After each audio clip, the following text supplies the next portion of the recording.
Guys આજ video શરૂઆત થાય આપણા ઘરેથી. આજે અમે તલ કાઢી અહીં દિવાળીના તલ કાઢી લીધા હે. એની અહીં ટોલી ભરાઈ ગઈ 30 બોરા થયા બધાના થઈને. જ્યાં પડી ટોલી અને અમે આ વાડીના તલ કાઢી અહીં વેટાણ હું અહીંયા જાઉં હું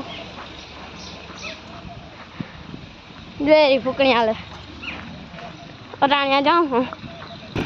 હેલો ગાઈસ અટાણ રસ્તામાં જતો હતો ત્યાં અહીંયા ખર્ચા આવે વચ્ચે એનું બહુ ધ્યાન રાખવું પડે. જો આ લાગી જાય પગમાં આમાં છીંડાઈ કરી નાખે.